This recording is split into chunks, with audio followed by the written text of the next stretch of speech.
Today my husband made some bread, and he was using a French rustic white bread recipe. And this is the book that he has with the recipe for the bread and the pizza dough. And so he's going to be making pizza today with the other half of the dough.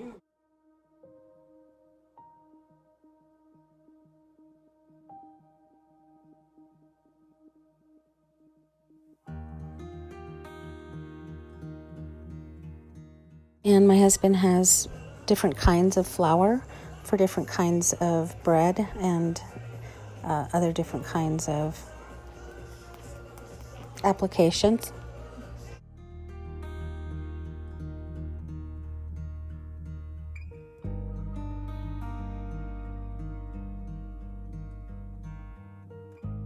My husband's going to cook the pizza in this cast iron pizza pan, and now he's oiling the pan and making sure it's covered on all surfaces. And now he's putting cornmeal on the bottom of the pan, and that'll help it not stick.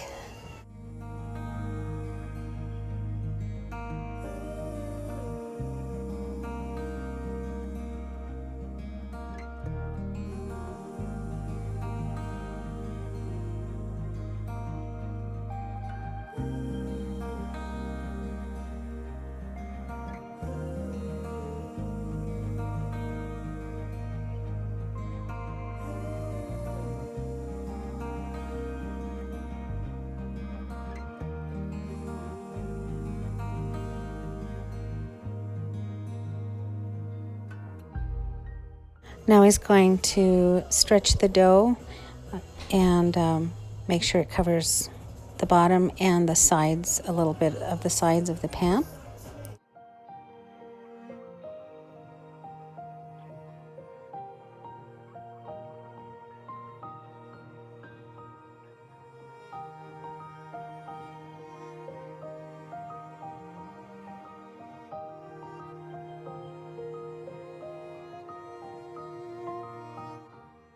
And now he's going to cover the dough and leave it there for about an hour and a half to rise a little bit, and that way the dough won't dry out if it's covered.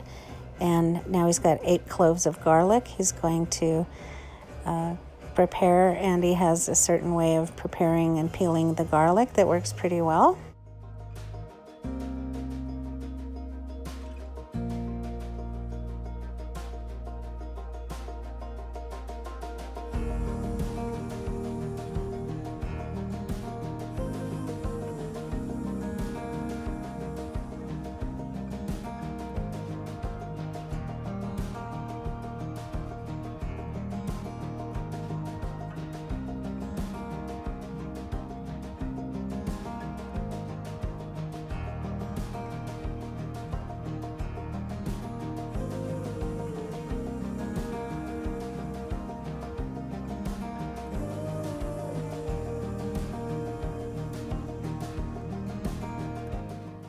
And like magic, the garlic cloves are all peeled.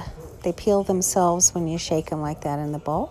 And now he's going to get some basil and some oregano from our garden for the pizza sauce.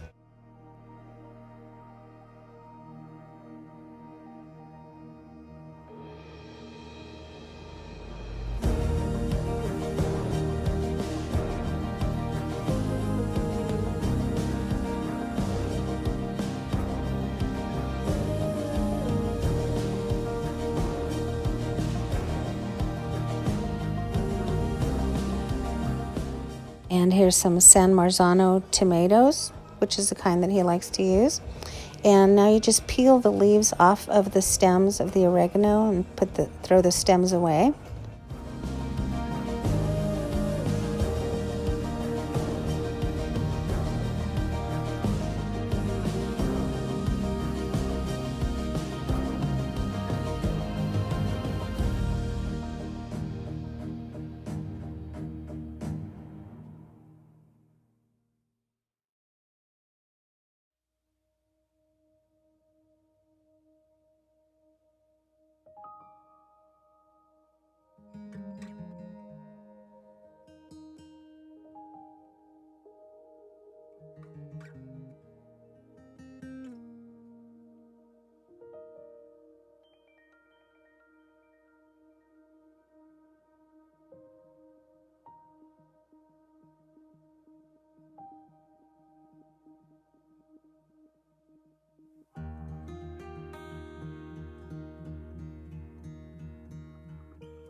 And now he's going to smash the garlic and dice it really fine.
Some olive oil in the pan, and he's going to sweat some garlic. He's not quite sauteing the garlic, but just sweating it.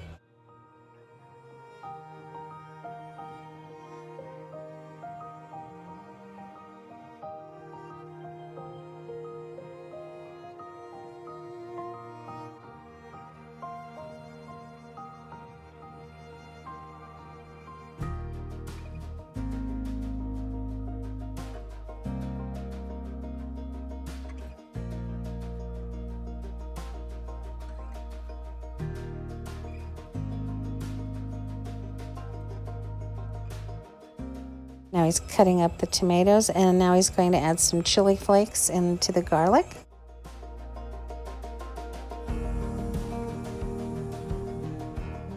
San Marzano's in there, and we reduce this, cover and reduce it to make a thick sauce.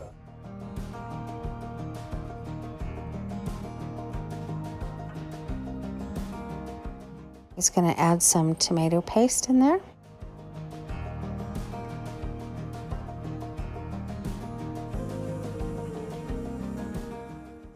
And now we're going to chop up half an onion. Here's some green chili that we're going to put in there.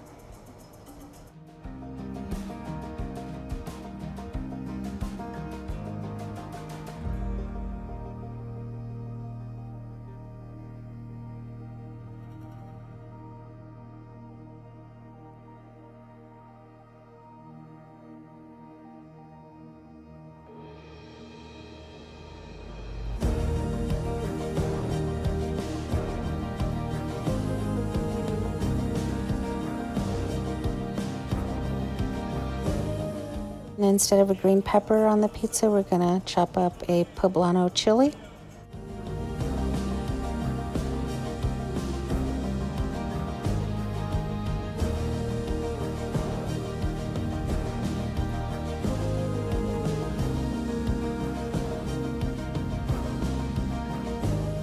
Just for fun, we're going to use some green onions on the pizza as well.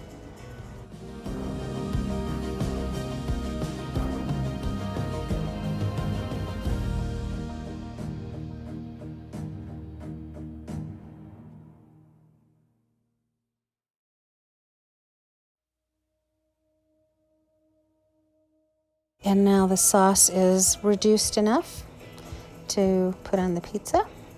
And here's a shortcut. Instead of grating all the mozzarella cheese, he cut it up in big pieces so that he can put in the food processor, and that will do the grating for him.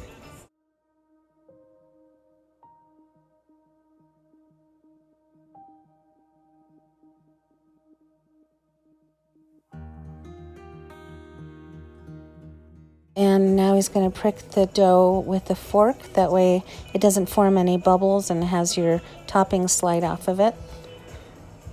Sometimes when you eat deep dish pizza at places, it's very hard to eat because the dough doesn't cook all the way when you put the sauce on the dough. A lot of times you'll get a deep dish pizza where the dough is still raw in the middle. So instead of putting the sauce on the dough, we're going to put the meat and the veggies on the dough, and then a big layer of cheese, and then we're putting the sauce on top of the cheese.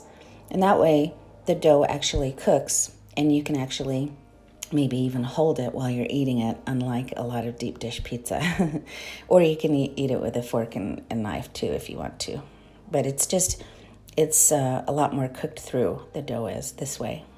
And then you can put another layer of cheese on top of all that.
So now we'll spoon the sauce on there, and then we'll spread it around all over in a minute.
I was brushing the sides of the pan so that, and it'll drizzle down to the side and bottom of the pizza. That way it'll be nice and golden brown.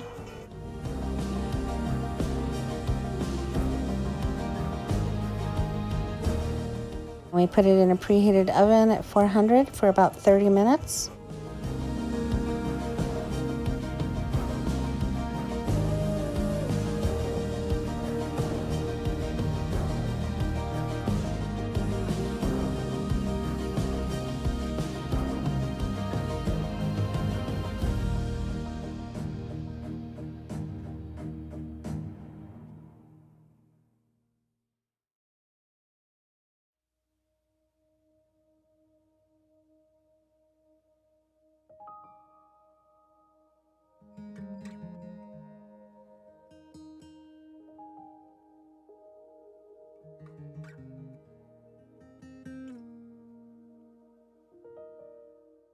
And there's the end result. It's spicy and yummy, and the crust is crunchy but soft and yummy. Thanks for watching.